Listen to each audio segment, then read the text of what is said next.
My name is Elaine Didier, and it's my privilege to serve as director of the library here in Ann Arbor and the museum in Grand Rapids. We are delighted to have you here. It's been a long winter, and I think I can feel spring, as can you, and you've all come out for what will be a great program. Now to this evening's program. Tonight's presentation is one of my favorite aspects of our programming here at the library and the museum, as we're featuring a lecture and honoring the winner of the Gerald Ford Presidential Prize for distinguished reporting on the presidency. This award has been given annually for 23 years and is normally presented at a June event at the National Press Club in Washington. And our speaker tonight received that last June. While the stipend for the award comes from the Gerald Ford Presidential Foundation, the selection of the winner is an entirely independent process. There was a panel of 5 journalists and faculty chaired by Jim Cannon. I've been told that this award is viewed as the Academy Awards of journalism, and so we have, for those who've received it, it means a great deal, and perhaps our speaker will tell you a little bit about that. In winning the 2010 prize for reporting on the presidency, Ben Feller joins the distinguished company of prior winners, and I'll name just a few. You might have heard of Bob Woodward of the Washington Post, Michael Isikoff of Newsweek. Perhaps you've heard of Michael Duffy of Times or Jackie Colmes at the Wall Street Journal. Those are but a few of his predecessors in winning this award.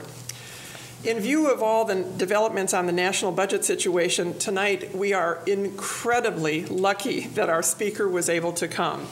First, last week we faced the prospect of having to cancel the program if there was a federal government shutdown. So last week was not a week I'd like to remember, and I would not like to experience it again. We got through that, and we hope that is settled. But today we had a little twist because our guest was suddenly supposed to be covering today's speech by President Obama at George Washington University. You know, he does work for a living, and this is the problem. He's kind of fitting us in. But thankfully, he was able to arrange for alternate coverage and to come to be with us tonight. Our speaker tonight is Ben Feller, who is the chief White House correspondent for the Associated Press. And as you might know, the Associated Press is the world's oldest and largest news gathering organization, providing content for more than 15,000 news outlets around the world and a daily reach of 1 billion people around the world. As a correspondent, Mr. Feller covers all facets of President Barack Obama's domestic, foreign, and political agenda. He is based at the White House and oversees the AP reporters who are also there. He began the White House beat in 2006 and has traveled the country, first covering President George W. Bush and now President Obama. His position puts him in the front and center seat at the White House briefing room and often gets him the first question at presidential news conferences. In winning the 2010 award for coverage of the presidency, his entry featured coverage of President Obama's pre-dawn tribute to soldiers returning from the war in Iraq in caskets at Dover Air Force Base, the story of Mr. Obama's emotional first trip as president to sub-Saharan Africa, and his exclusive reporting on Mr. Obama's choice of his first member nominee to the Supreme Court. The judges for the Ford Award described Ben Feller as a master of deadline reporting and an astute analyst of the meaning and significance of President Obama's initiatives and actions. In all his stories, he displayed insight and resourcefulness and a quality of writing that was engaging and clear. He also won the Merriman Smith Award from the White House Correspondents Association for his presidential reporting on deadline for the Dover story, for which the judges said it had echoes of Edward R. Murrow in its taut, gripped writing. Mr. Feller's full-time journalism career began in 1993 as a reporter for the Centre Daily Times in State College, Pennsylvania, where he covered local governments and many other beats. He also held positions in Greensboro, North Carolina, and Tampa, Florida, before joining the staff of AP in 2003. His first role there was covering national education issues for 4 years and then moved to the White House. Now we come to the downside. Mr. Feller graduated from Penn State University with a distinguished degree in journalism. As he is a passionate fan of the Penn State Nittany Lions, he is definitely here in enemy territory in Ann Arbor. However, since he has now experienced his first ever Zingerman's lunch today, we do everything we can to sway allegiances. At any rate, this is Ben Feller's first time in Ann Arbor, and he's eager to come back, so it's also his first visit to a presidential library. So please give him a warm Wolverine welcome.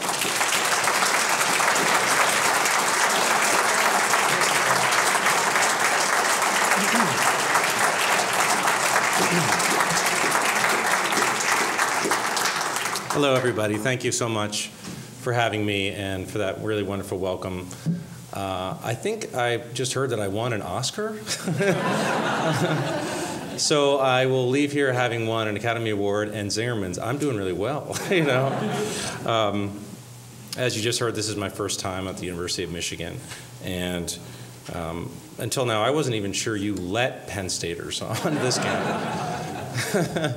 And I am a football fan, and I guess I should thank you. I hear that losses can build character, and so hang on. So I want to thank you for beating us 9 years in a row. We got a lot of character. There was a game in 2005 and Mario Manningham winning touchdown. I don't even want to talk about that.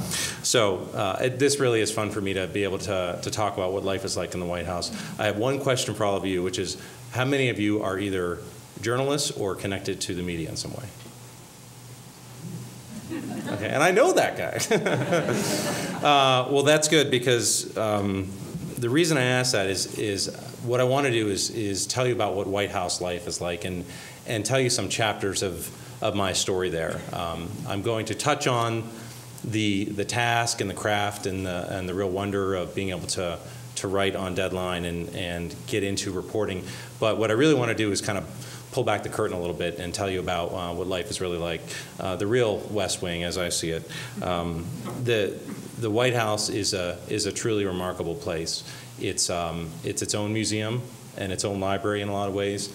It's incredibly fast-paced and chaotic office where life and death decisions are made. It's, of course, a house where the first family lives. And it's a place that tourists walk by all the time and just kind of look in and wonder, you know, what's going on in there, and is the president home, and why is the Marine One helicopter taking off right now? And so I have the ability through my job to be able to answer some of those questions, and I'm going to talk about the White House that way. When we get to the question and answer period, feel free to ask me more about the journalism or really anything at all you want. I'd love to hear what interests you.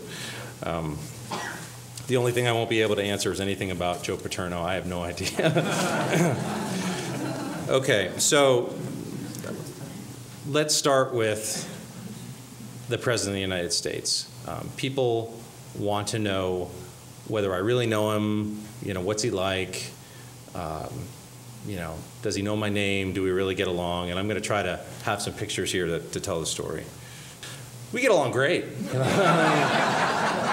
I mean, what's not to like, you know?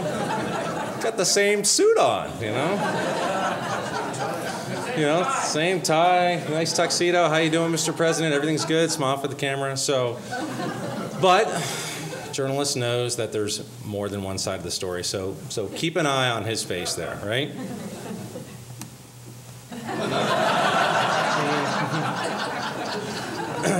That, my friends, is the presidential stare down. You know, this is actually one of the first chapters I want to talk about. This was at a news conference, and this is right in the heart of the healthcare debate. And I had just actually taken over that seat for the first time. I cannot express to you what that environment is like. I mean, I'll try. We're in the East Room, and it's a nighttime news conference, and if it looks like I'm about a foot away from him, I am, you know. And he's elevated, so he's kind of looking down on you. And this particular night, I was asking him, this was right in the heart of the healthcare debate, and people were questioning him for his leadership, which is actually an interesting parallel to what's happening now on the budget and a lot of other chapters. And the president sort of has a pattern of laying out his goals. Congress kind of does his thing, and then in this case, he needed to step in. So we were all pressing him, what are you going to do? And I was asking him, is it, you know, are you going to offer some detail, some direction? And then finally I had to say, is it your job to get this done or not? And he said, yes, I'm the president, it's my job. So we were able to get some news that night. The other telling thing about this particular night was we went through every different aspect of healthcare you could want or not want if you're watching at home. And then at the end, a reporter from one of the Chicago papers asked him about a professor at Harvard who had just gotten arrested outside of his home on disorderly conduct charges. And it was such a unusual moment for President Obama, who is known for, whether you support him or not, he's known for sort of staying on message and being pretty good on his feet. And he said, well, I probably shouldn't comment because I don't have any of the facts, and the guy's a friend of mine. But, the police acted stupidly. And then he went through and described why and kind of went through the whole case. And, that became the story. President against the Cambridge Police Department, and it became an issue of the White House versus local government and race and the cop versus the community. And that was just sort of an example about how high the stakes are. And he got off message for about a week. And he wanted people to be talking about health care, and they weren't. And finally, he came back out like 2 days later and said, I was stupid. I shouldn't have said what I said. I expressed it poorly. But we should all use this as a teaching moment. And then he invited them both for a beer, which extended the story for another week. So, I was tired of that story. So, now, one of the things that people don't get to see before a news conference is a lot of the jockeying that goes on. I mean, if you've ever seen one of these, a reporter like me stands up and tries our best to ask a question that's going to elicit news from the president. But in the case of the Associated Press, we often get the first question, as was mentioned, and so other reporters will try to influence us. I mean, you're not really going to ask about that, are you? Or here's the best way to, if you're going to do that, I've got a better question. So all that jockeying goes on, and sometimes the president won't actually have a news conference, even though they call it that. It's really just one question, and if that goes to the Associated Press, then you're asking on behalf of yourself and the AP, but really the broader press corps as it is. That was the same news conference. This was when the president of China came, and this was just a couple months ago, actually. And this was a perfect example of what I was talking about. The Chinese president got the full treatment, state dinner, and there was a lot of controversy raised about that because of China's human rights record. So one of the conditions was that he had to take questions from American press. The White House insisted on that, and they were proud about insisting on it because it showed that they were on the side of transparency. So I asked President Obama, why is the United States so allied with a country that treats its people so poorly?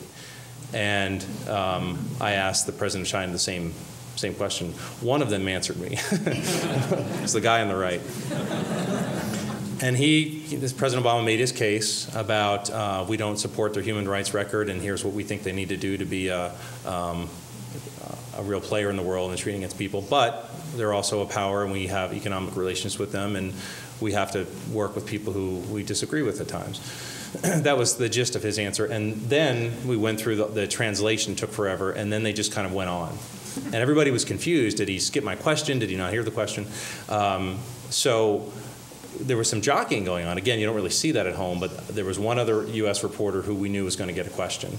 And he kind of looked at me like, do you want to ask him again? Or can I get the microphone back? And to his credit, he stood up and said, Mr. President, if you don't mind, I'm going to ask the President of China the question first because we're having trouble with translation. He said, go ahead. And he said, you never answered my colleague's question about human rights. And the President Hu said, I didn't hear it, but now that you're saying it again, I understand it, which wasn't true because he never even said the question again. And he said, all right. So he says, we treat our people very well, and we're very proud of our record. And but then in the context of answering, he said, we have a lot of work to do. And it was the first time, the president of communist China had ever said anything like that. So all of that scene, right, deciding what to ask and the jockeying and getting the microphone back was for that one moment. Because we made news. We changed the debate, and we held them accountable, which is the purpose. And that story went everywhere.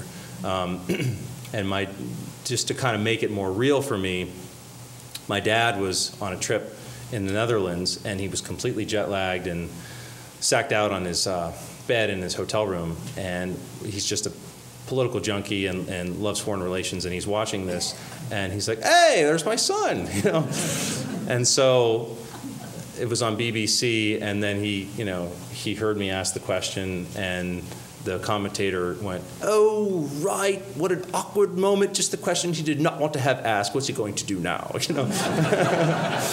And you should hear my dad telling that story to me, and I'm like, well, that's kind of a proud moment, you know? I said, "What happened next?" He's like, "I don't know, they cut to Mandarin, I couldn't understand a damn thing," you know? And actually, the family part of the job is interesting because, again, it helps make all of this real for me. I have 2 nieces who are getting older now, but a few years ago when I started on the White House beat, you know, I stopped kind of bringing up what I do. I let my family bring it up because I made this mistake with a 9-year-old, and I said, "Hi, it's Uncle Ben. Do you know what I did today?" She's like, "Yes, you were with the president again." I'm like, okay. I think I should get over myself. So. Okay. So that's chapter 1, news conferences. I'm going to tell you about Air Force One. Nice airplane. I've actually been on the plane many, many times, all around the country and on foreign trips. Everything from flying on this secretive mission into Afghanistan late last year to actually flying into my hometown of State College, Pennsylvania.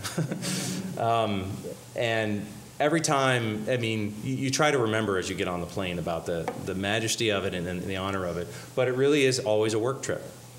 You get on and you're instantly thinking about what you're covering.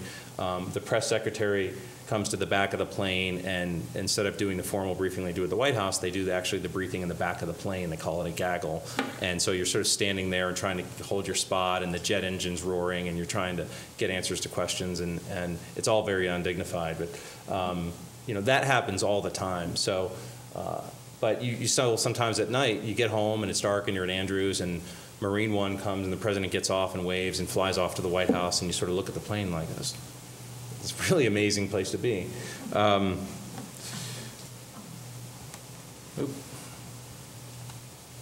So there he is. This is kind of the typical scene where the press is sitting on the side and the president's running up to the plane. There's me in the bottom right, looking a little haggard, wheeling my suitcase, not knowing what city I'm in.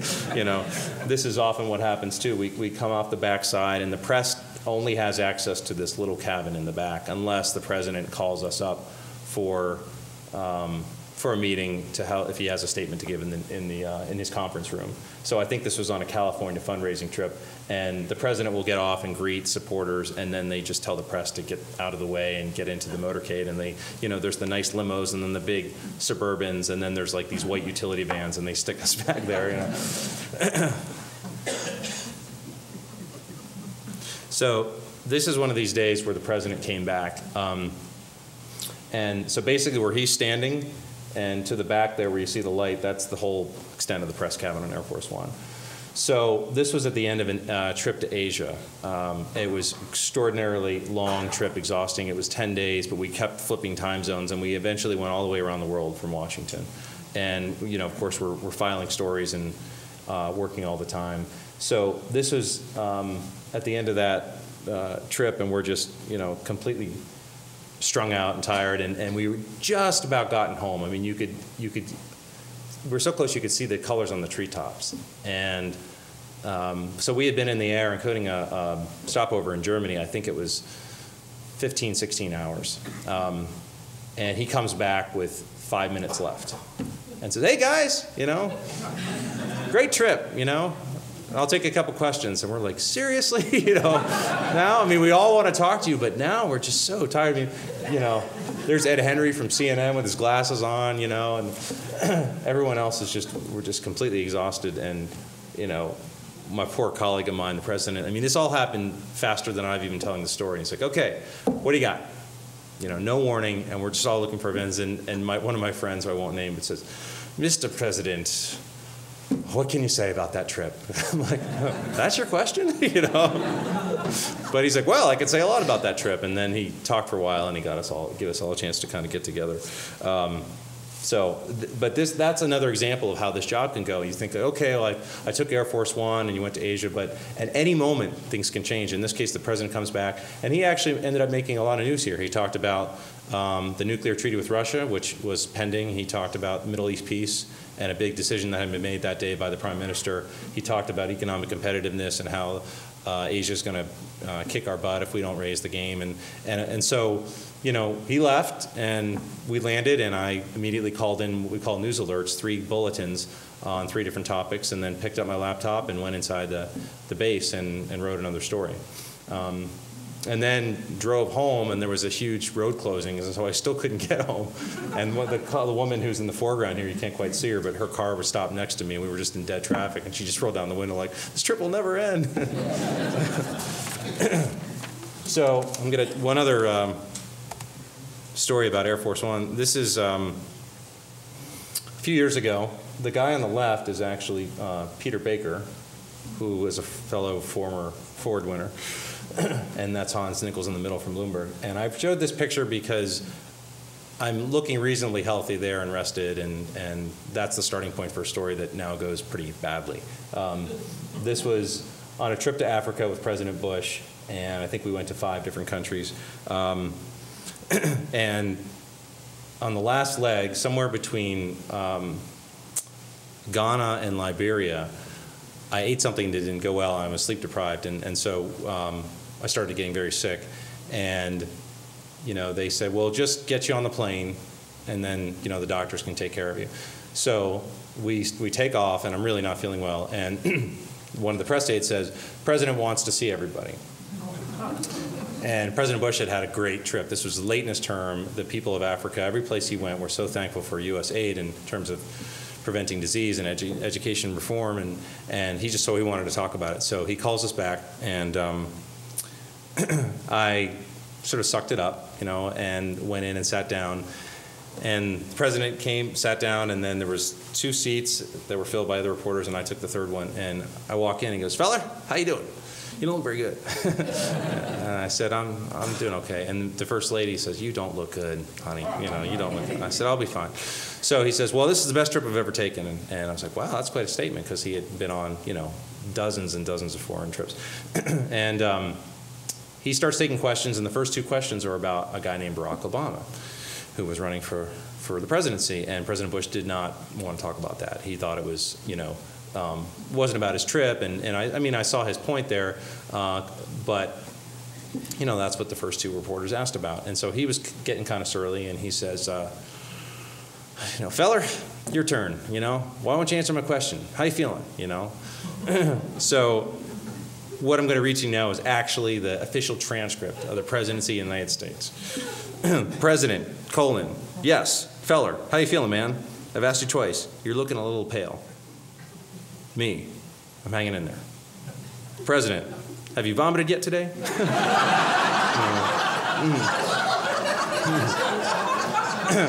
And that's funny, because in the transcript it says laughter. So you can Google it, folks. If you Google Ben Feller and vomit, you will find that story. And it's a high mark of my career. Okay, that's your Air Force One chapter. So now I'm going to tell you a little bit about the Oval Office. This is during an interview that the AP team that I work with and worked for at the time did. This was also towards the end of President Bush's 2nd term, and he was working very hard, very late, to try to secure some sort of progress on Middle East peace. And so he had a conference in Annapolis, and then had the 4 of us in here. And again, it's the same kind of dynamic where you're at one level sort of in awe of the environment. You're sitting down and invited into the Oval Office, and the 4 of us there took turns asking questions. And you know, it's even smaller than you would ever see on television. It has a tremendous amount of power. But at the same time, you're working. You know, you're doing an interview, and all of that kind of goes away for that period of time, where you're just trying to get through the talking points and get through the points you've already heard before, and get to something that actually helps advance the story and helps readers understand what's going on. So So that interview, I think, actually went well. We tried to get him to talk about some other topics, and he was pretty determined to stay on Middle East peace. So we ended up getting a pretty good interview out of that. And, you know, there it is at the end. I can't even remember what we were laughing about. He could have been laughing at me, probably. I love this one because it looks like I'm stealing his TV remote. You know? So there's the Palestinian leader, you know, thinking deep thoughts, and the president's laughing with him about something. And, you know, when you come into these what they call pool sprays, unlike the scene I just showed you where we're doing an interview, when the press comes in this pool, I'll tell you about some more, you just have to try to find some space to stand where you can hear what he's saying. And, you know, after a while, you get to sort of figure out the tricks, and there's a little table here by the grandfather clock, and if you put your tape recorder there, you get great sound, but then you have to grab it on the way back, so without forgetting it. So, so there's my Oval Office chapter, and that what I just started to describe to you was the press pool. And the pool is the subset of White House reporters who go with the president everywhere he goes. The makeup of the pool is pretty consistent. You've got a network crew, the wire reporters like myself, and some photographers. But the people who are in it always rotate. But the key to my story is that the Associated Press always has somebody in this pool. And the pool's job is to be the eyes and ears of the president to the world when it's not feasible for the entire press corps to go along. So the advantage of that is obviously you're with him and you get to feel it firsthand. And it could take you to some incredibly serious places and then just some silly scenes where you wonder why you're even there. This was a very important day because the president and the vice president went to get a cheeseburger across the river to a place called Ray's Hell Burger in Virginia. And so this was early on in his term, and they just like, okay, let's go get a burger. So they took the motorcade out and cut across traffic. And, you know, they're like, we got to pay for it. So, Joe, you got some money? Yeah, I got some money. So, you know, look at him. And there I am, you know, and look at the reporter there, like, desperately trying to get every detail, you know, write it down. And I'm in the back. They're trying to not look like, you know, this is below me. I'm like, what are we doing, you know? So what did he say? You got a cheeseburger. Which one? Well, was it a double cheeseburger? You know? No. The president did not get cheddar cheese. Well, I didn't hear what he said. What did he say? You know?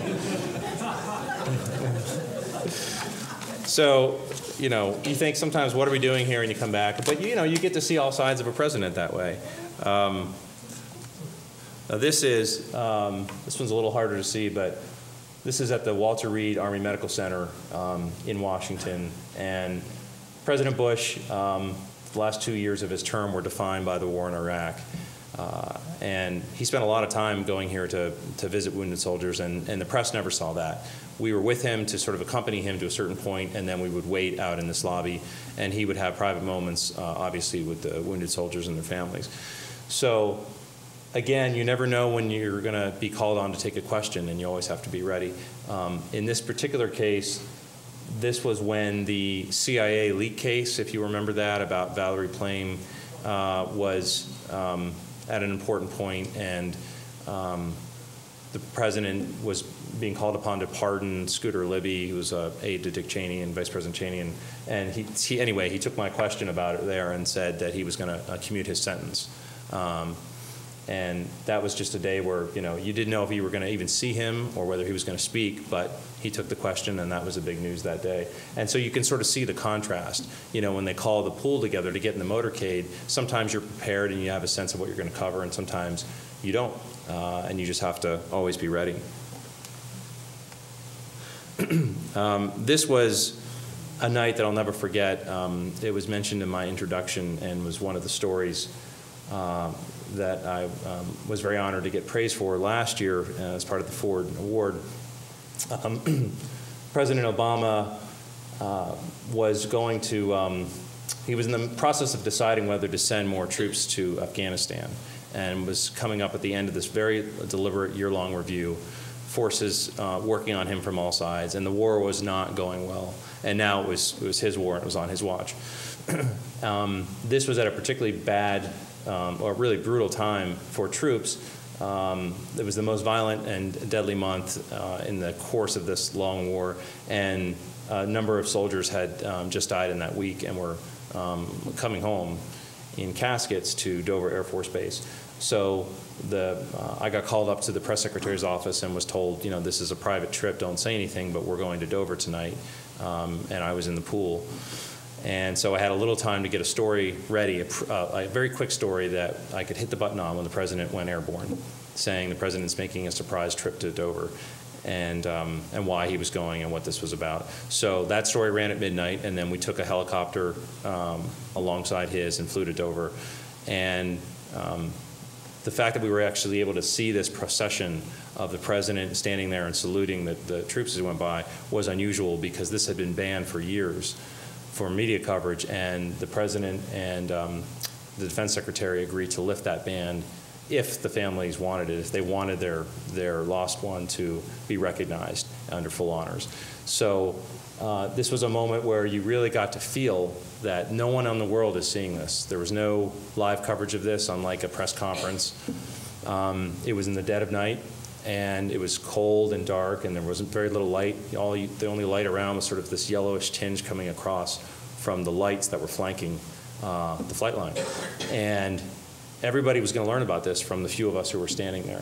So I was emailing and calling things into our desk to update my story, and then we got to see this, and then he got back on his helicopter and we got on ours, and we flew back and got back to the White House at about 5 o'clock in the morning. And then I really had to write kind of the final story, which it took me about an hour. And that story talked about mostly what this felt like, because that's really what the story became. And so, all of those put together, you think about what a privilege it is to be able to do the job, and you feel really compelled to try to not just get the facts out, but to really capture it in a way that reflects scenes like this.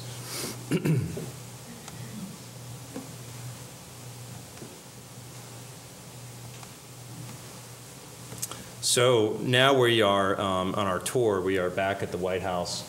This is the press briefing room, which you might recognize from television, and there's that front and center seat that the AP has had by tradition for many, many years. This was Jay Carney, the new press secretary. This is his first briefing a couple of months ago. And,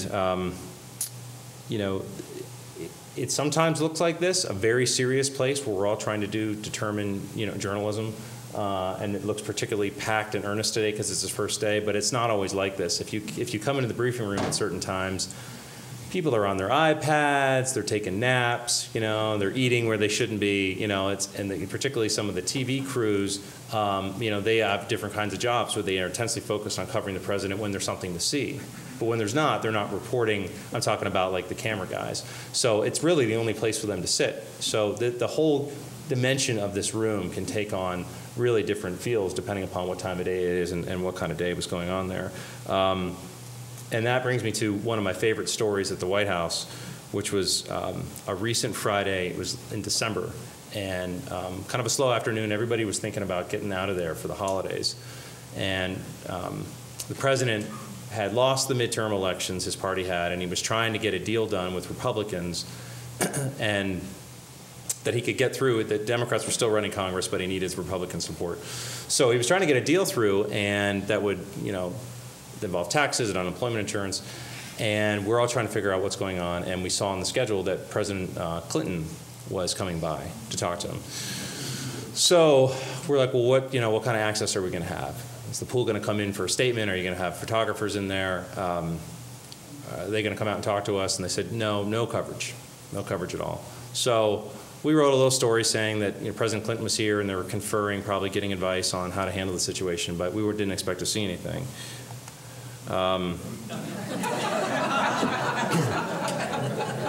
Then Bill Clinton decided he wanted to talk a little bit, so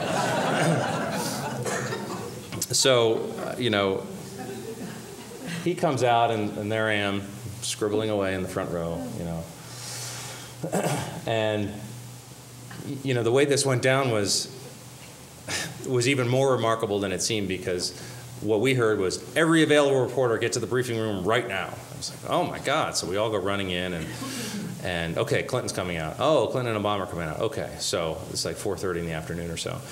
So we sit there and you know, President Clinton was pretty quickly back in his element. And first, President Obama says, well, I'd like to introduce this other guy. You might recognize him. You may remember him from the heady days of balanced budgets.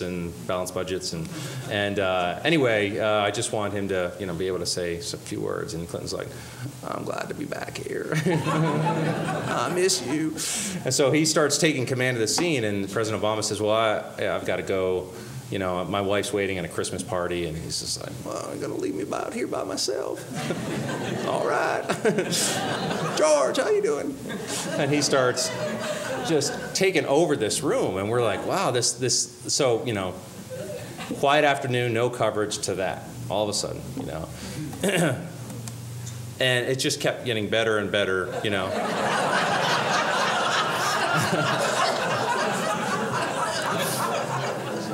And we're just, the reporters in the room were just soaking this in because, the news, if you will, that happened there was President Clinton came out and said, President Obama cut this tax deal with Republicans, compromise has to happen. We got a lot out of it. It's good for the country. Everybody should get off his back. That was the gist. And we reported that quickly. We sent out, news alert. But it became pretty apparent that the real story was what was going on here, that this was a moment. This was one of these political moments that was unscripted, and it felt real, and it felt funny, and it was interesting, and you don't get that as much in the White House anymore. So check that out. That's what it felt like.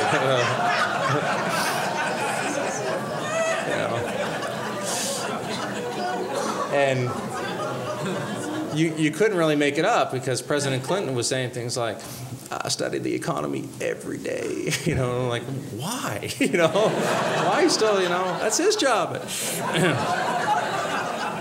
So it was just a great moment, and we all had fun covering that. So the couple other chapters I wanted to talk about were the more, I guess what I would call personal stories. This was a hot day in the summer a couple years ago, and we're out on the South Lawn there. And if you can't tell, that's an old-fashioned Carnival dunking tank. And the press secretary at the time, Robert Gibbs, had said in a briefing that this carnival was going on. It was a summer celebration. I think they were having families of the staff and lawmakers there. And somebody made some comment like, well, are you going to sit in the tank? And he's like, well, maybe we can talk about that, And then it kind of became a running joke in the press room, like, are you going to let us take our shots? And so sure enough, he's like, what the hell, I'll go out there. So he put on a full-on wetsuit and sat out here, and they did this, every reporter who wants to see Robert Gibbs sit on a dunk tank, gather by the door. So we all gather up, and we actually walk out the press room, and you go past the Rose Garden, and on framing the Rose Garden is the Oval Office. And there's a kind of a slew of doors there, and President Obama peeks his head out. He's like, what's going on? And they're like, we're going to go dunk Gibbs. You want to watch? He's like, no, I don't want to. So we come out, and the first reporter to take a shot was Lynn Sweet, who's this really wonderful acerbic reporter from Chicago, and she just took 3 shots with the softballs, and she missed. So the bar was kind of low, and then I went next. And, I moved back, I don't know, I was like 15 feet or something. But what you can't see is that the target was on this this yellow tarp. It actually was kind of small. I'm not trying to build this up, but this was not, and then it was midnight, and I couldn't see anything. So I take the first shot, and I just throw it really hard, and I completely miss. And everyone goes, boo! I'm like, oh, God, this is terrible. So then the second one, I threw it, and I almost hit the target. And I thought, well, if I just bring it down and to the left a little bit, I'll nail it. And then I'm like, what am I talking about? I can't control my pitches, I barely made the varsity team. So I'm like, all right, I'm just going to throw it one more time. So I aimed and fired, and I hit it dead on, and he went down, And he's actually in the tank in the shot. This is why I love it, because you could see me following through and starting to smile, and Gibbs is down in that water. And this is also available on the internet. You don't have to search vomit, just search Gibbs in dunk tank. And he was a really good sport about it, and it was fun. And then I was feeling great about myself because we had this great moment. And then Bill Plant, who's been at CBS forever, just picked up one of the songs. I was like, I don't see what the big deal is. and dunked him again, One shot, wasn't even aiming, and walked away. But this was a pretty fun day. I think there's one more shot here. Yeah, I went up to shake his hand, and he kind of tried to pull me in. And I guess one of the stories about this is that there are occasional moments where it's just a tense place to work. It really is. And the White House is working very hard to run the country, but also to push its agenda. And there are a lot of us in there working very hard to cover it fairly and honestly. And there's a tremendous collision there at times of interest. And the hours get very long, and you never know when you're going to work. And so every once in a while, it's good to have a release like this. And I think he knew it, and everybody kind of got the point that day. This is another personal story I had. This was in China, and I had spent a lot of time pitching a story to the White House about President Bush's other side. I mean, he was so sort of entrenched at that point of his presidency. Again, whether you like him or not, he was a polarizing figure, and he didn't provide as much access to the press. And I always wanted to tell the story about what he did on the weekends, because unlike President Obama, President Bush, you just never saw him. I mean, he would just stay inside. Or he would occasionally go play golf, but he didn't even really play golf at the end. And so I said, well, what is he doing? Is he reading? Is he, because they didn't have young kids like the Obamas do, And they said, well, he spends a lot of time, he'll work in the morning or exercise in the morning, and then he'll just, watch a baseball game. And he loved baseball. He owned a baseball team, and that was how he relaxed. I said, well, that's a great story. You should just let me in one day, and I'll watch a game with him. So I tried that, and I made the pitch to the communications director, and I got really close. And they even talked about it, I'm told, one day on Marine One. And he's like, Feller's out there. He's still trying to get you to do this baseball story. And Bush is like, do you know baseball? I was like, yeah, he knows baseball. I'm like, wait. I'm like, he's quizzing me? He's like, yeah, he was checking out your credentials. I'm like, well, what did he ask? He's like, well, is he American League guy or National League guy? Does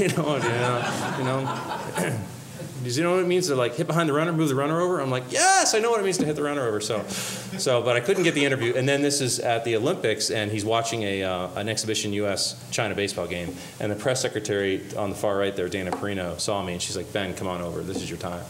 So I come over, and I think the first lady was behind us, and there's the chief of staff at the time, Josh Bolton, on the left. And we just sat and chatted about life for about 15 minutes. He was at the Olympics, and he was having a great time. And it was actually a very odd time because there was a new onset of war in Georgia, Russia-Georgia conflict. And so he was sort of watching over that, and then going down and watching the volleyball team play. And then he would put his tie on and make a statement, and then he would come and watch the baseball game. And he was trying to work a parallel agenda, and that happens a lot in our jobs, and watching him do his job. So, but I eventually got to sit and chat with the president about sports, and that was a fun moment. This is sort of coming to the end here, the personal stories. That's my mom. I took her to the White House. This is one of those rare days once a year where the White House lets down its guard and invites the press to try to look presentable and be presentable and come to this Christmas party. And the Obamas and the Bushes before them were both incredibly gracious, and they stand there, and you get to chat for 30 seconds, and they take your picture, and then you move on. So I brought my mom to this twice, and she's kind of she's a piece of work, So the first one was with President Bush. I think it was 2006, and you walk in, and I mean, it's particularly because the reporters are bringing their family or friends or spouses, and the guests are new to this, most of them. So it's a pretty awesome environment, and you walk through, and then you get into this room. This is the diplomatic reception room, and you're 5 feet away and then 4 feet away. And then this military aide comes up and looks at the card you filled out and says, okay, Mr. Feller, and this is who to you? This is your mother? Okay. Is it Mrs. Webb? Okay, right. Now here's how this is going to work. I'm going to introduce your son, and he's going to step forward, and then I'll introduce you, and you come behind him, and then talk to the President and the First Lady, and then face this way and whatever. So that's all well and good, but he says, Mr. President, Ben, and my mom just takes off. It goes right up. And she's like, Mr. President, it's so good to meet you. Thank you for doing this. What a lovely house, This is all true. And then she's like, do you know my son? And it was a legitimate question in the sense that I had just started on the beat, and that day, about 2 hours earlier, I had asked my first question of the president at the Pentagon. And it's funny even telling these stories about how like all these chapters kind of run together, because that was about the Iraq War, and the President Bush was going through the same kind of review that I talked about earlier with President Obama, and he was trying to figure out whether to send in more troops or not, and this was right before the surge, and I said, I asked him, have you heard any ideas at all that affect your thinking or something like that? Have you heard any good ideas that would change your opinion? And so this was right after that, and she's like, do you know my son? He's like, of course I know your son, AP man, He didn't really know my name yet, but he called me AP man.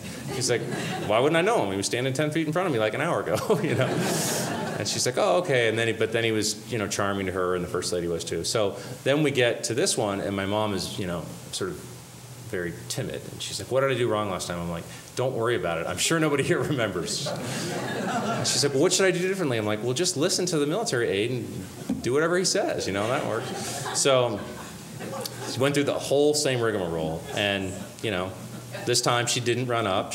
I went first, and President Obama, coincidentally, had just taken my question about 2 hours earlier, also, and it was during that lame duck period where he was trying to get the tax deal passed, and I had asked him, he was trying to defend why he extended tax cuts for the rich, as he puts it.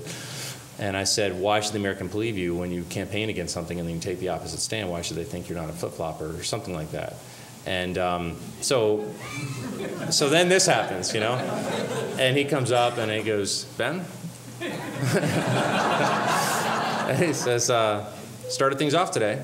And he just trailed off. I'm like, started things off today? I'm like, what does that mean? That means that's about all you want to say. It reminded me of when people would see my stories in a newspaper and be like, saw your story today. I'm like, and then just stop. I'm like, okay, that's not good.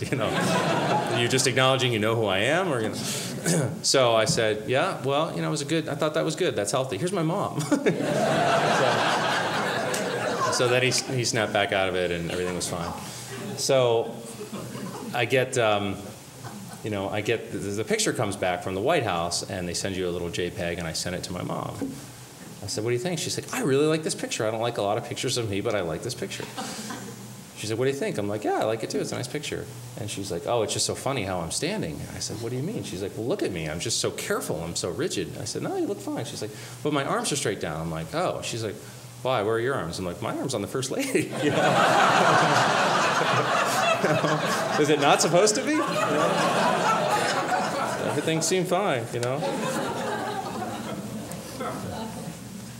Oh, yeah, I almost forgot about this story. So this is the night that the White House correspondents all get together and throw a big dinner, basically for us, White House Correspondents' Dinner. It's coming up in a couple weeks. And it has definitely some merit to it. It raises money for scholarships, I believe, is one of the key components. And, the president comes, and he's kind of roasted, and then he roasts us, and it's a fun night. But this particular night, I had won an award, and so you got to go in a little VIP room. And we didn't expect this, but they stood up there and did a receiving line. So I walk up, and that's my now wife, Elizabeth, and we're just about to get up there, but standing right in front of me is the actor Alec Baldwin. And he's kind of got a commanding presence. So we're now like 5 feet away. He's right in front of us, and the president goes, hey, Alec, how you doing? He's like, honey, you remember Alec? We were just watching his movie last night. It's complicated. I love that movie. You're such a talented actor. And I'm like, So they take their picture, and I walk up, and he's like, Ben, how you doing? Congratulations. And I said, thanks. He goes, how you feeling? I'm like, I was feeling pretty good till a minute ago. And he's like, what happened? I'm like, well, I just followed Alec Baldwin. He's like, you got more juice than that guy. So we're laughing about that. I'm like, all right, thanks for picking up my ego. And we look over, and my fiance, Elizabeth at the time, now wife, was talking to the First Lady. And she had asked Elizabeth, have you picked out a dress? And Elizabeth was like, well, and this is where we picked up the story. She's like, it's kind of like Ben, I think so. I got it down to like 2, but I'm not really sure. And the president's like, so it's down to Ben and another guy?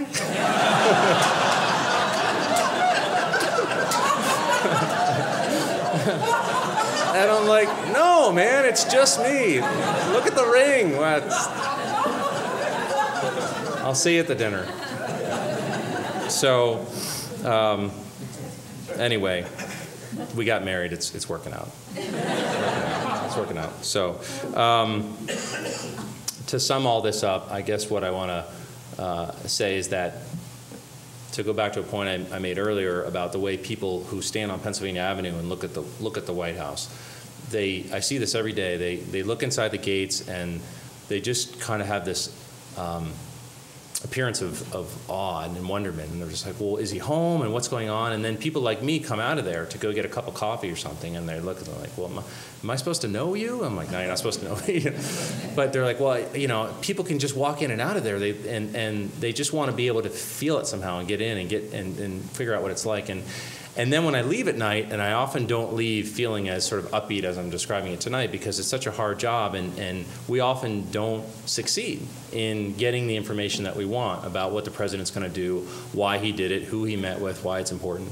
So it's a constant battle for information. And I walk out of there some nights feeling sort of like I lost that battle, and yet I'm always reminded when I see the families and the tourists, and they're just, they're not worried about kind of like what the story was today. They just want to know what the White House is like. And it's a good reminder for me every day about how special the job is and the kind of privilege it is to be able to cover the White House. And there are a lot of us in there who take it very seriously. We're passionate about accuracy. We're passionate about covering the president fairly regardless of party. And we're just really passionate about journalism. And that's how I feel about it. So hopefully I've conveyed that to you tonight. Thank you very much.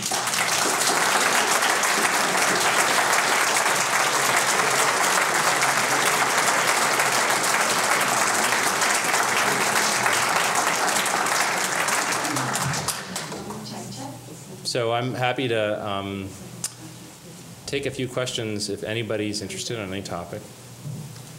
There was a time when Helen Thomas had a privileged status in the White House press corps, and I wonder if you can shed any light on what happened when the Bush administration came in and suddenly she didn't. Secondly, did you have any access to Vice President Cheney? The second one's an easy one to answer because it's no. Well, I'll stay on that topic. I picked up the White House beat in the last 2 years. So part of my initial challenge was just to get to figure out who these folks were. And, they're 6 years in. They're not running for re-election, but they're still in control of the country. The war was very divisive. And so I just had to kind of get my feet in and figure out how to cover the place. And that was with people who did provide some access. Vice President Cheney his office was very hard to penetrate, not just because of the politics at the time, it was just kind of the attitude. I mean, he let the president, run the White House, and everything flowed from that. So he didn't give very many interviews, and the AP at the team that I work with, we had some success with his staff, but I didn't have any direct access to Vice President Cheney, unlike President Bush, who I feel like I got to know pretty well. Similar answer, I guess, on Helen Thomas. Her career changed, dramatically. I mean, in one level, she's an icon and was a pioneer. And a lot of people know her for that and sort of standing up and asking questions the way I showed you from the front row. And she was the senior wire service reporter and made a lot of history that way. And then, I can't speak with tremendous authority about the arc of her career, but I know that her job changed and her writing changed, and she became a columnist and very strident about that. And so both to President Bush when I was there and also President Obama before she left, she would ask questions that weren't just about defending her position. They were her taking a position, but she still commanded a lot of respect, and presidents, called on her. But her role definitely changed in terms of being an advocate. And then, more recently, she made some comments that were, widely seen as anti-Semitic and fell out of favor with the profession and the White House Correspondents Association, among others, and lost her position on that, or resigned her position. I'm not exactly sure how that went. And, I think she still is writing. I'm not sure where she's landed now. But so she's had a long career, but it's had different chapters to it, is the best way I guess I would sum that up. With the news media, the print media and the TV networks cutting back on their journalism coverage, Do you see much difference in the way the White House is being covered? And a related question, I believe there's some bloggers now in the press room, and how is that all working out? On the first question, I think those of us who are there every day, we're essentially covering it the same way. So in the case of the AP, we're trying to break news. We're writing very fast to get that initial burst of news out. And then we try to write the story in a fuller way that has a lot of context, that's written well, and deserves to be on the front pages of America's papers and across the world. So, and we're doing what I just said across many, many stories at once. So it's not like a sort of an older model where you focus on the one story. We're chasing all kinds of news because that's how the White House works. But there are reporters who's, and I think in the aggregate, the field of journalism has changed in the sense of covering the White House because there are just fewer resources. So some outlets don't send anybody to cover the White House, or if they do send anybody, it's just one, or they don't send them on trips. Sometimes the president will take a trip and I'm there, one of my colleagues from the AP is there because we're always with him, and so we're in the cabin of Air Force One, but there's no accompanying press plane to take all the other networks and all the other print reporters, and I guess the bottom line on that is that no plane goes if there's not enough interest among the reporters, and that's often driven by, sometimes by news, if you know that if they know it's not going to be worth it to go all the way to Arizona for a 1-hour fundraiser, but often it's driven by economics. I mean, those charter planes can cost thousands and thousands of dollars, and it's just not a given anymore. So it can be harder to measure, but it's just generally not a good thing if you have fewer eyes and fewer ears on the presidency, because some of those reporters look at different angles, or they localize stories, or they dig in deeper where other reporters might not have time. So we all want more coverage. And the question about... Oh, I'm sorry. Well, I sort of am old school in this way. Even, I mean, I've been at this, I think, 18, 19 years, and,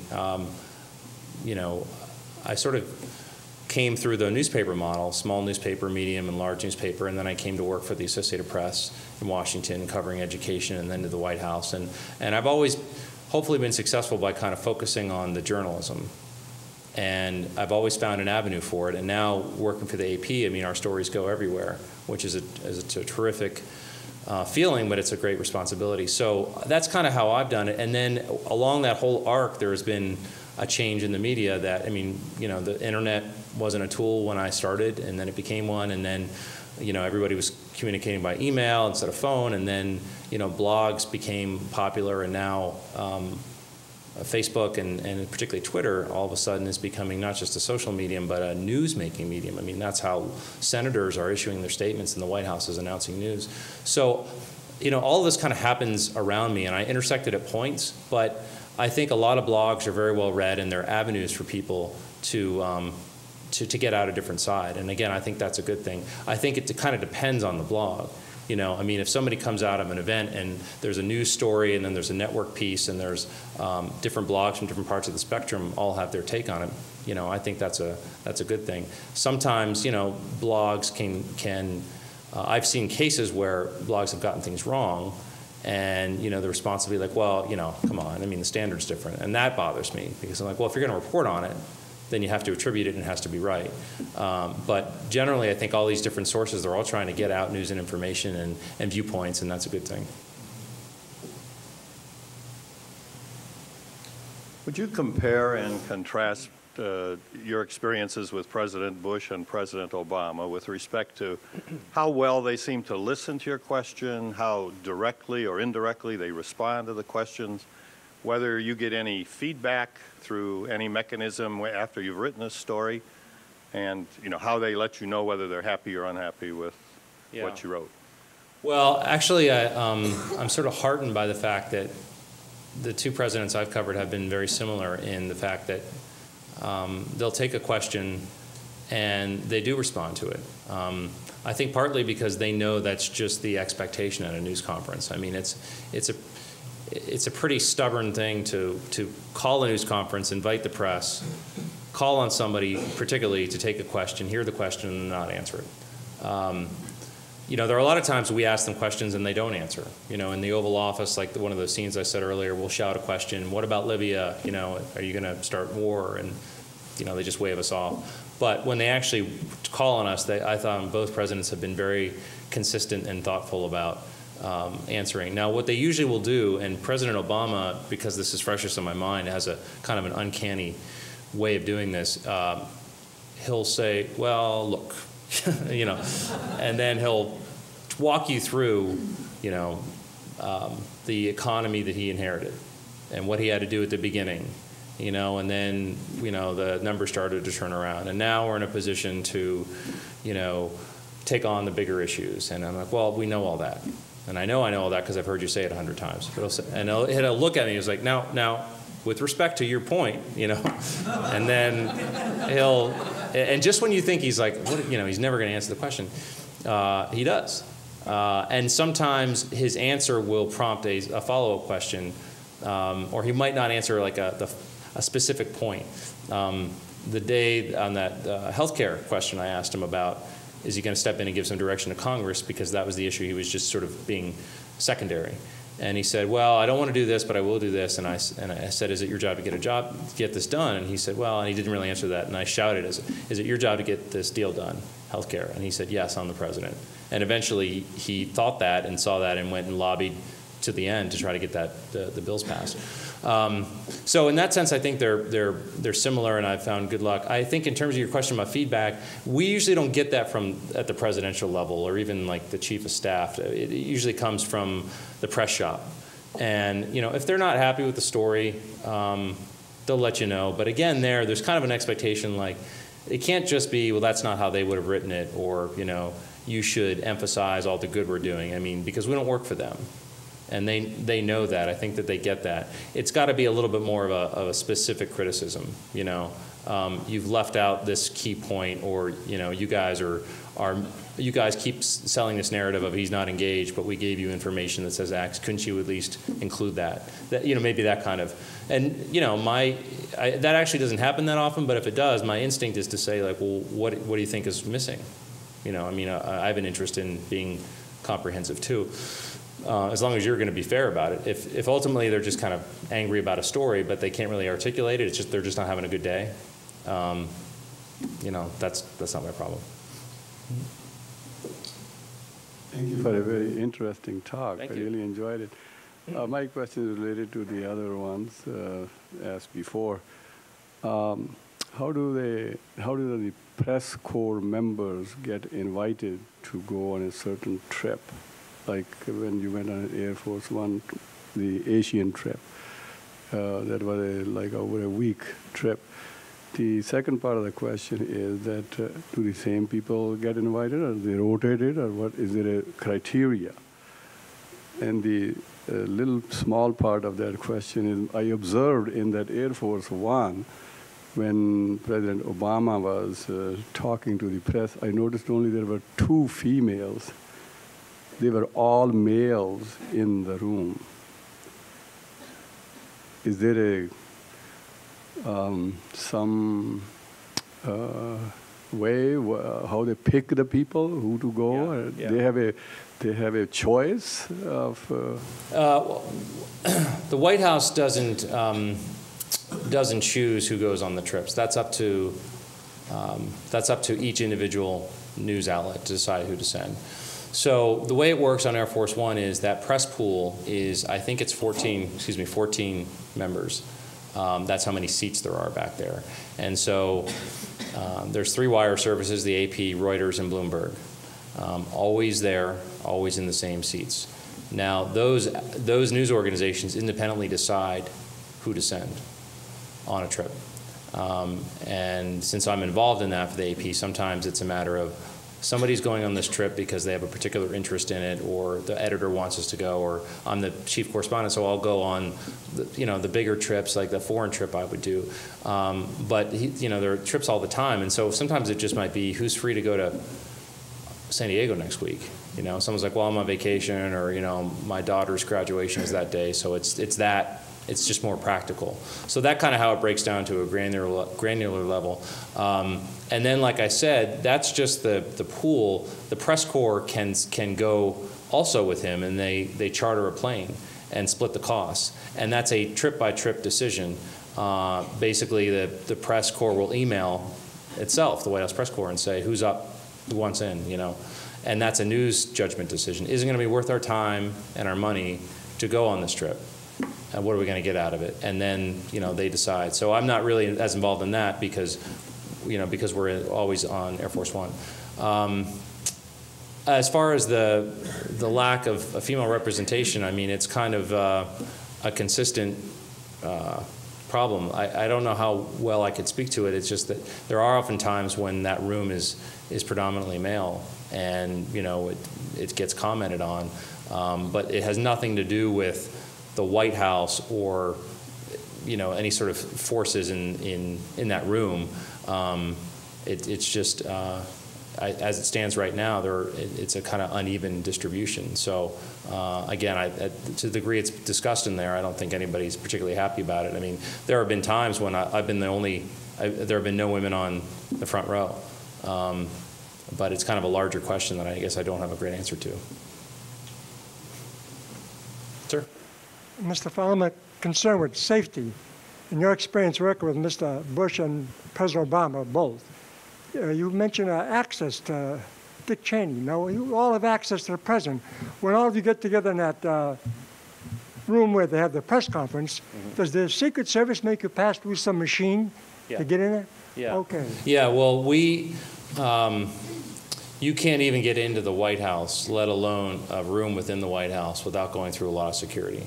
So every day when I show up to work, I come in basically the front gate of the White House off Pennsylvania Avenue, and I show they call the hard pass. It's a permanent pass. And the only reason I have that pass is because I've gone through extensive Secret Service clearance. So that's just the start. And then I hold the pass up, and they buzz in a gate door. I go in there, and then there's this bulletproof heavy door that they have to buzz open, so that's the second step. Then I go in and I take off my work bag, and it goes through a belt like at an airport. And I take my pass and I put it up against a coding machine, recognizes it, I have to put a 4-digit pin in. That triggers a turnstile. I go through the turnstile and a metal detector. If anything goes off, then I get wanded. Then I get to get my bag, go out, and walk down the driveway where snipers are looking at me. That's to get in.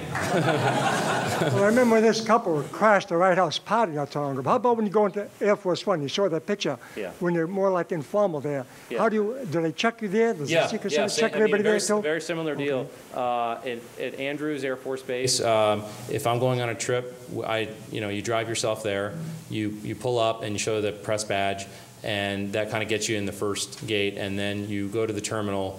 You go through the same kind of screening I just talked about, and then you sit in a room, and everybody puts all their belongings on a belt, and they bring in dogs, and they sniff every single thing you have, and they hand wand you. And then you're, quote, clean. So then you can be on the plane.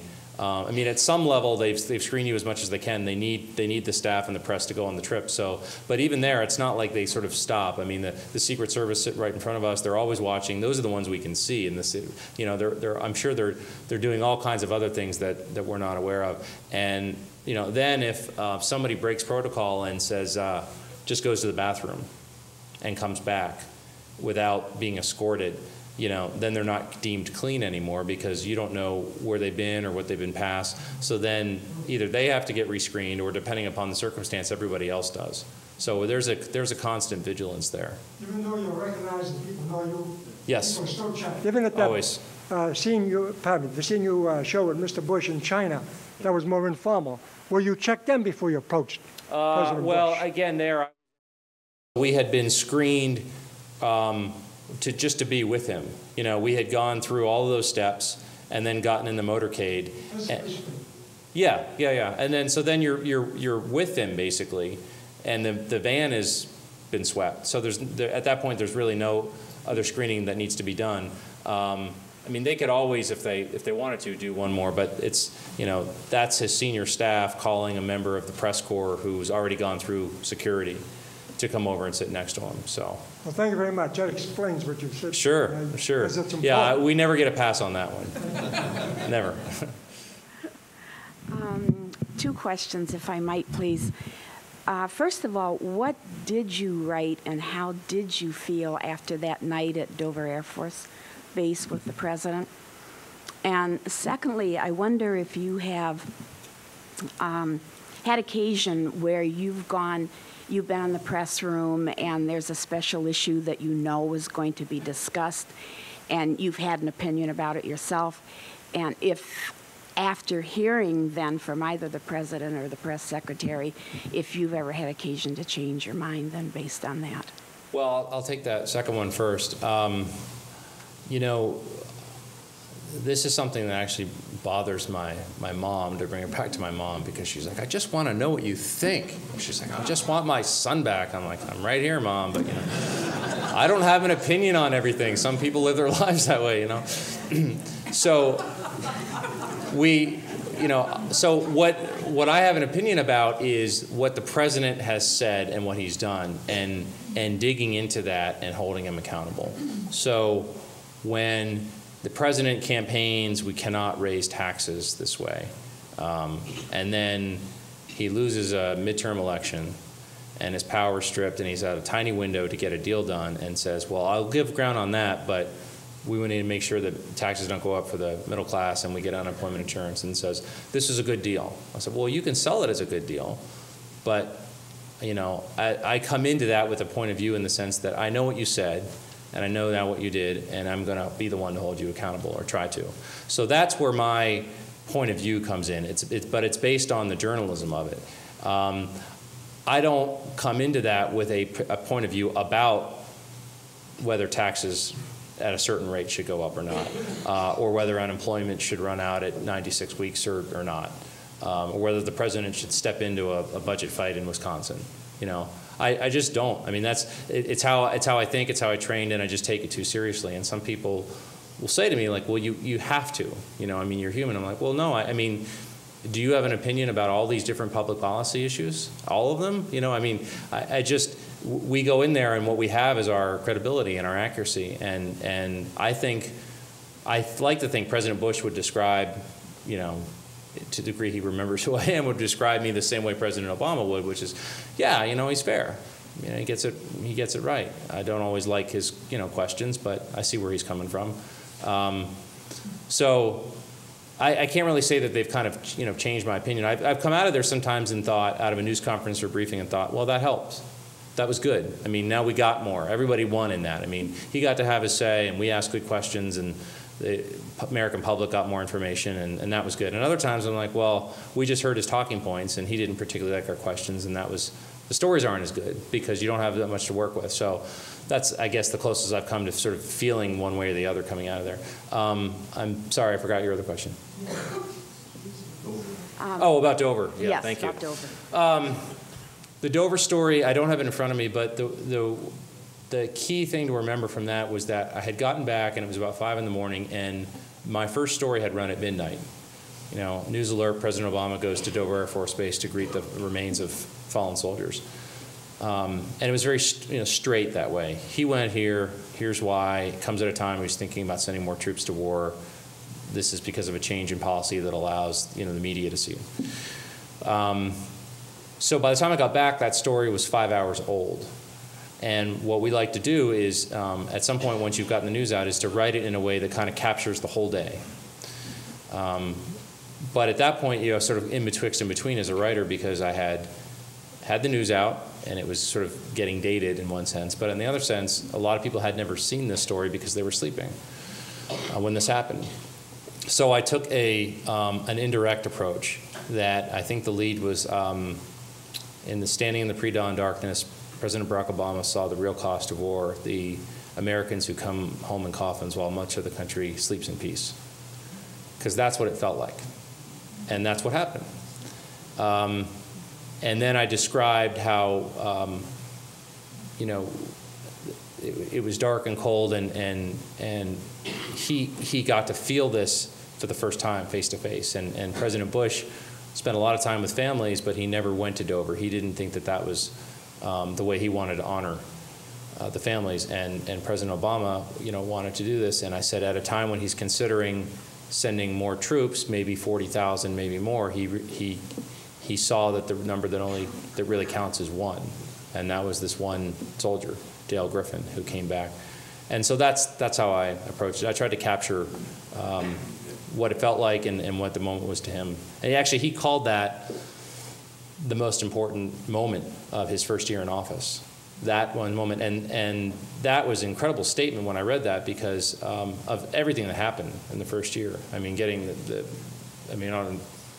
went on and on. The stimulus and the war, and but that was what stuck with him. So I felt proud to cover that. Thank you. You're welcome.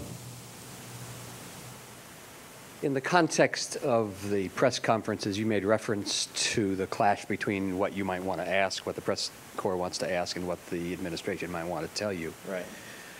In the context of the Iraq War, there's a sort of a minority in the country that felt like the press let the administration off easy with the Iraq War and didn't ask the hard questions.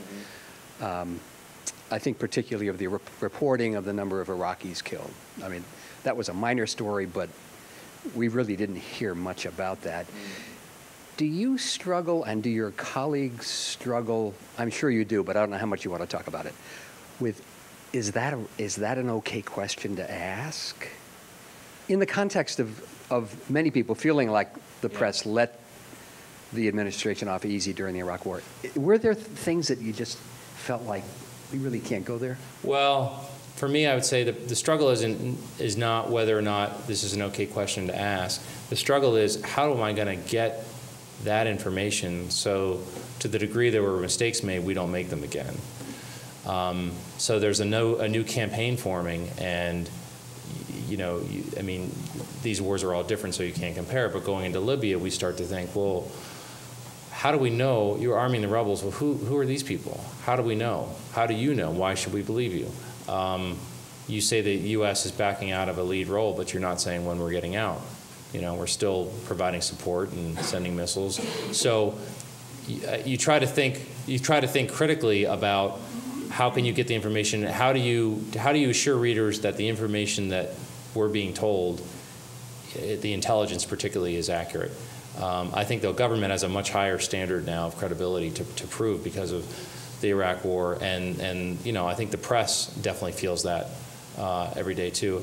I don't know that I've had a time where I thought, boy, I'd really like to ask this, and it's very, it's provocative and it's important, but I just don't know that I can pull it off. I mean, well, I guess the best example I could think of is President Obama took a trip to Russia, and right before he left, he was asked about Putin and whether Putin was basically the leader of the country, even though Medvedev was the president.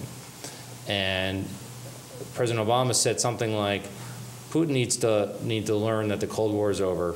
This is off the top of my head, so forgive me. Putin needs to learn that the Cold War is over, and he's sort of got one foot in the present and one foot in the past. So, we'll have to see.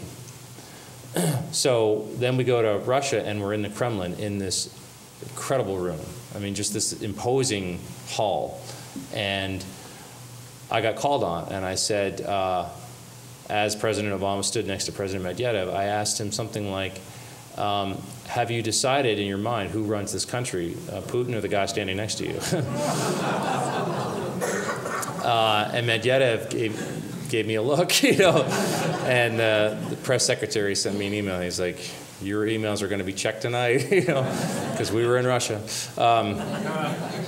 So I think that was, but I wasn't trying to be sensational. It was, that was the question hanging over this trip, is the leadership debate, because he was just starting to meet these folks on their own turf and on their own terms, and he had basically set the predicate. I've got to go there and find out. So it was a fair question. Did he answer? Yes, he did answer. He said there's a governmental system here, and President Medvedev is the president, and I believe him, and I'm going to work with him. And then he said something about Putin has his role too, but it was very, very kind of straight, methodical. Last question. Hi. It's funny that was the question that was asked, because this one is going to be very much similar.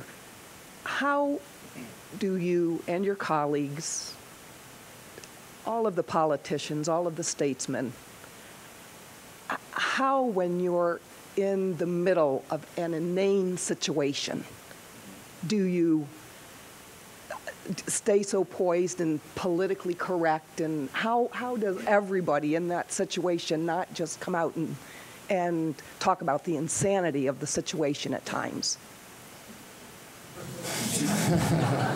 Well, if I talked about it then, what would I say here?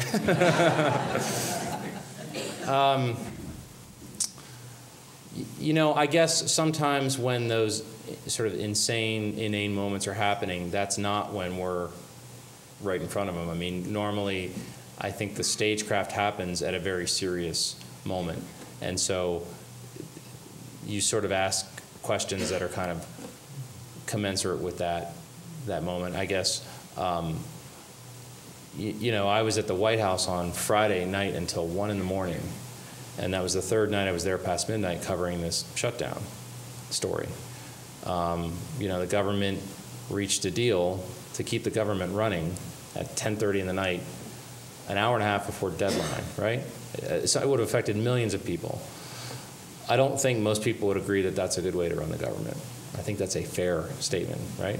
Now, you might not agree with what the deal was or who gave in to whom, but, you know, I mean, but I didn't have a chance right then to say to the president, you know, what the hell? You know, it's, you know, and of course you want to ask something that's respectful and representative, but you know, I would probably the next morning have had a chance to say something, a better version of that, you know, because you know if you campaign on, you know, bringing new politics to Washington, and of course there are many parties to that, but you know, it's a fair question. So I hope that we always do come across as poised in that environment, because you know we're part of that scene too. I mean, we want to reflect well on our news organizations and our peers and what we do. So it should be poised and professional.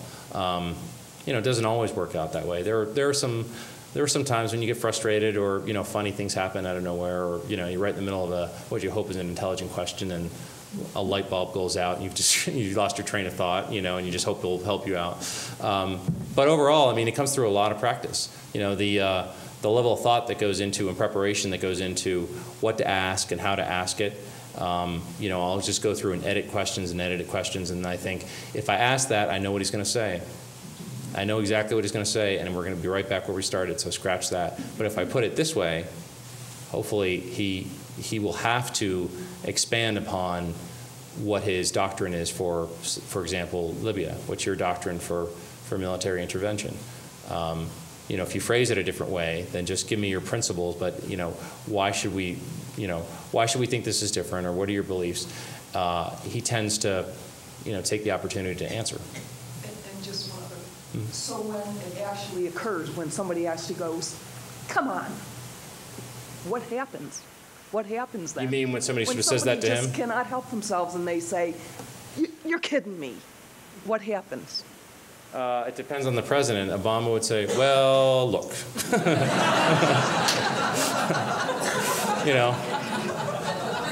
And President Bush would say, don't agree. And then everybody kind of moves on. I mean, and when those real moments happen, I think the vibe changes and the president's kind of roll with it. I think exasperation is fine if you just can't get an answer, right? If you're just trying to get an answer to a question, that's fair. But if you're just trying to say, like, you know, you guys are doing this and I can't believe it, well, that's not our job. You know what I mean? That's not, I mean, you can see that as a viewer and say, I can't believe, you know, but our role is to be fair and hold them accountable as best we can, and to get them information. If you think, like, these guys, they said one thing and they're doing another, that's fine. But that's, you know, we don't cross that line, I guess, and show that exasperation or even feel that exasperation sometimes. Sometimes we do. We try. Thanks, everybody.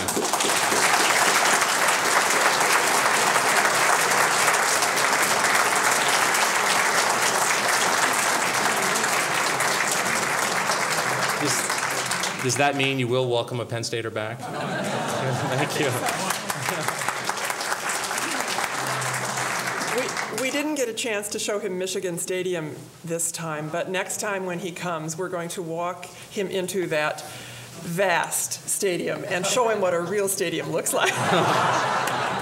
Anyway, you can see from the thoughtfulness of his answers why he won this award. He won the award for his writing, but what has impressed me with Ben and with other of the journalism award winners we've met is how passionate they might have come across as very, very critical, whether of national defense or the presidency at a certain time, but how when they have stood at this podium, how reasoned and thoughtful and what great representatives of journalistic principles they hold. So we thank you, and for you, we have a gift, which is a pen set with Gerald Ford, our favorite president's signature. So Thank you. Use in good health. Thank you. Thank